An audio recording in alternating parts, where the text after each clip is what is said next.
Good morning, mister. Good morning, mister. Okay. Little guy ate his grain. How about that? We haven't seen him try to nibble at grain yet. We keep offering it.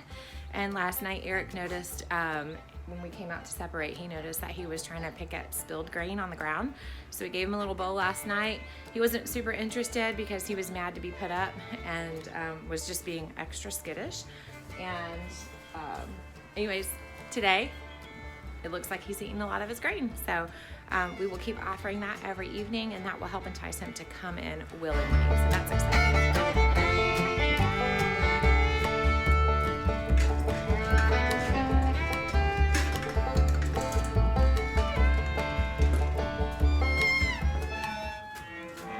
We have a weird day today on the homestead. A lot of weird things happening, so I thought I'd just grab the camera and start filming.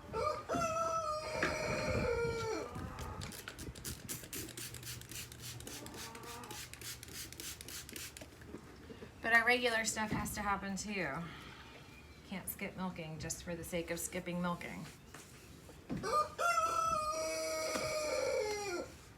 I recently posted a video about calf sharing and the flexibility that allows me to have with milking a cow, that I can take a day off.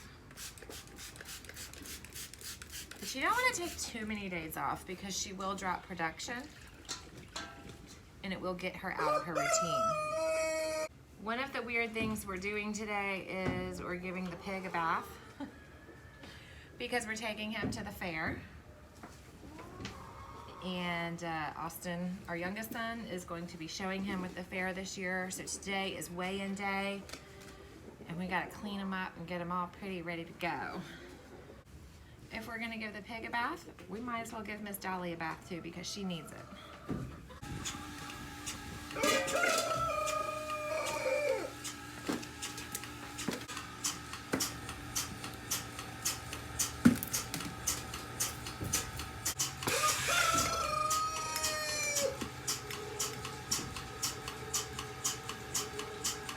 Okay, I've got two pigs in here. One of them is gonna get a bath. One of them goes to the fair today as a show pig. We are new show pig people. Turns out we don't quite care for this.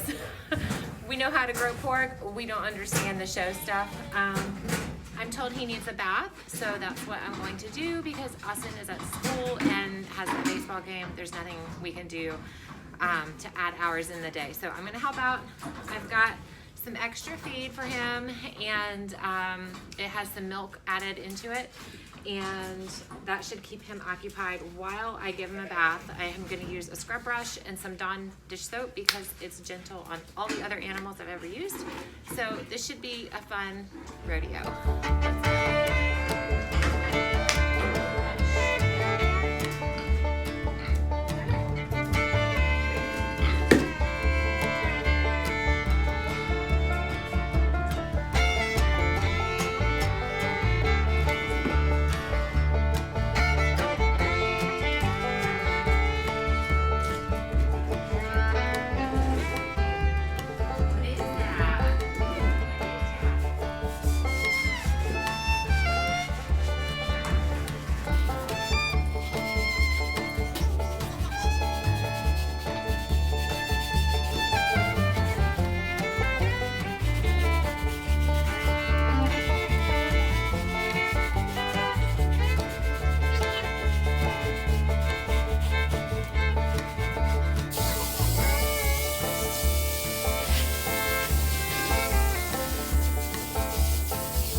A bucket of water. Never a good idea for pigs. They're just gonna dump it over time and time again. All right, so I'm just gonna finish up in here. I'm going to finish hosing out that stall, and then I'm gonna leave them in here till they're a little bit drier before they head out to the dirt for the day. Good morning, guys. It's the next day. It got crazy yesterday. We got the pig washed. I did not wash Dolly. Florida has failed me. It has turned cold. So we thought all of our cold weather was past. I'm not talking freezing cold, but it's 40s cold, and I'm not gonna wash her down when it's that cold.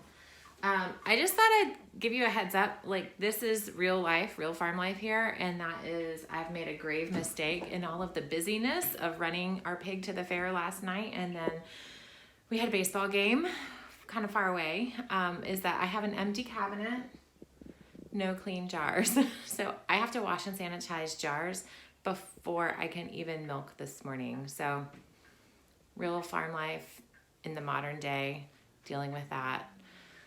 Yeah. Here's another behind the scenes view. I use this in my milk room to keep track of how many jars of milk we have sold. I sold 4 jars yesterday. So I just keep that up here in my milk room. I keep some other notes. So every quarter we're required by the state to report how much milk we sold. Another weird thing about today is it's podcast day. So if you aren't familiar, Jenny Graham and Jenny is over at the Homestead Family Farm right here on YouTube. So go check her out. I'll link her below. Jenny and I co-host the American Farmstead Hers podcast, Farmsteaders with an H at the end, so it says Hers, and where we're just hoping to encourage people to grow some food on their own at home, no matter what scale that might be. So Jenny's coming over so that we can record. We've got some planning time, some work time. We're talking with all kinds of, it's turning into a job, which is great. That's what we want. But it's one more thing added to our lives. So all that to say, I've got about 45 minutes before she gets here. I've not been out in the garden in about 2 days. I worked a lot out here Sunday and Monday. We had rain. We had a rainy day on Tuesday, and I haven't been out here since today is Thursday. So we may have had some rain here last night. I'm not sure. We had to leave town for our ball game, so I don't know, but I thought I'd give you a real quick rundown just of a few things that I'm peeking at in the garden and checking on. And then we'll do a full garden tour maybe next. Okay, so speaking of my friend Jenny, this is a pineapple guava cutting off of her tree, and I am loving it. It is super cold hardy, and it doesn't seem to be bothered by our heat either, so I'm excited to watch this grow. When I planted it, I put it down with some compost surrounding its roots, and then of course we have this super sandy soil. You can see sand where we dug out here for other things. I think I dug a blackberry out of there. Anyways, so pineapple guava is gonna be a hit for me. I'm super excited about. These Brussels sprouts are not gonna love our weather here coming up. They do have tiny little sprouts on them. I'm gonna try to cover them over with some shade cloth and see if that helps and buys us a little bit of time. But other than that, I'm not extremely hopeful about them. I'll try again in the fall. Brussels sprouts are one of the harder things to grow here in Florida. Guys, this is the first that I've seen this. That looks like grapes. Yes. So this is a, I don't know how to pronounce it properly. This looks like another one coming on here. A little tiny, tiny baby grape. Tag. It's called a catawba, is the way I'm saying it. Here is the spelling of that. So I'm excited to see this. I've got two. Oh, that doesn't look good, does it? I wonder what happened there. It might have been me with the water hose. I have a second one of those. Same grapes. This one gets a little bit more shade, but then the afternoon sun really comes in. Look, look, look.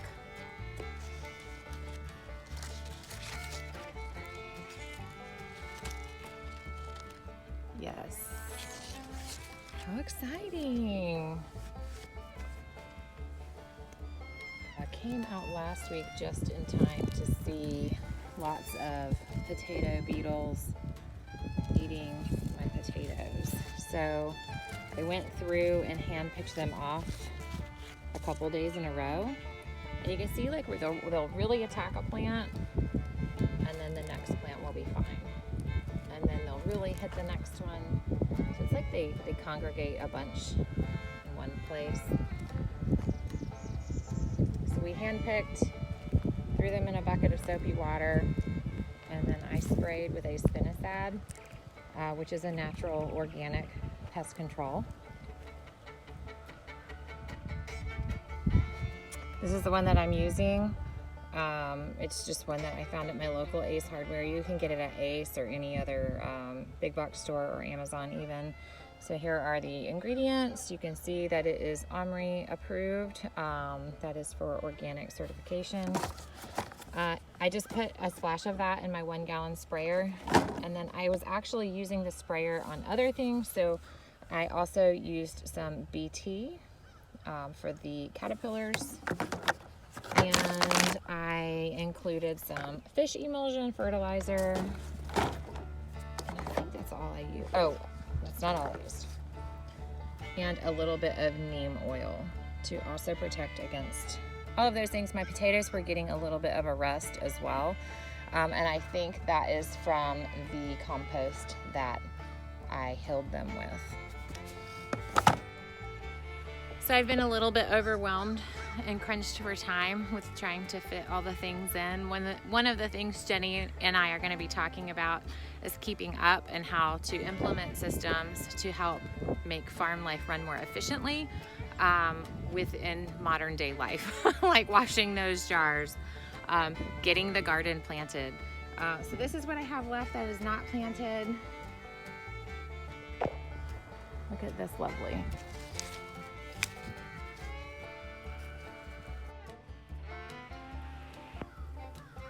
They're just so good. It's like candy.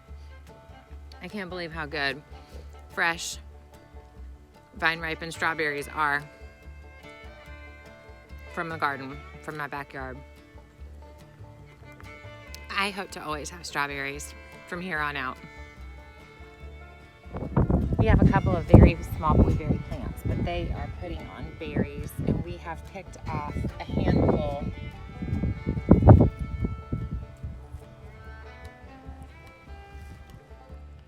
By handful, I mean literally, I think we've picked like 15 berries total. We keep taking count. Like, I got 4 berries, I got 6 berries. It's kind of funny. But they're so good. They're so good fresh. We don't have a lot of experience growing blueberries because we've always had the benefit of picking berries at a friend's old blueberry farm. We've had enough berries that usually when we go and pick, we pick enough that lasts us 2 years. So we pick about every 2 years. But now it's been so nice having just this little sprinkling of berries here for ourselves right here on our own farm. And I'm excited to see that in the future where we're able to grow more and more. Eventually, I would like to have several plants, like a good dozen blueberry bushes.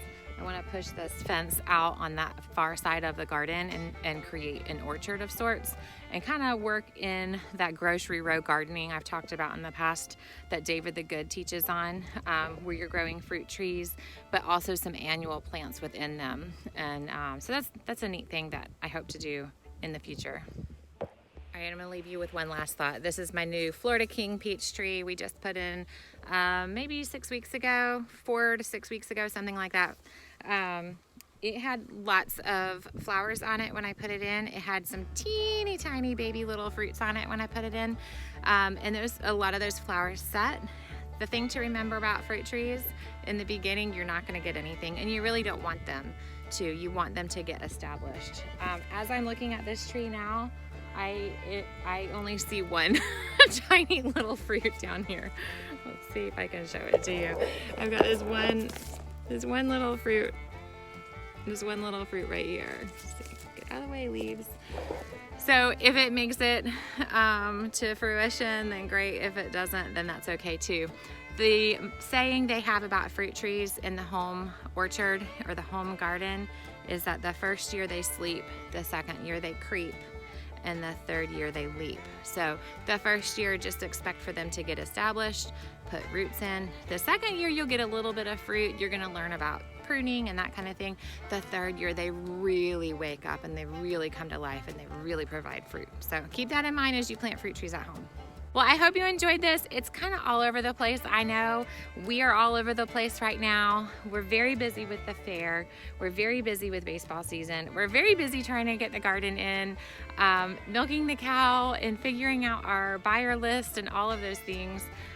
So anyways, listen to the American Farmstead podcast and catch up with Jenny and I there.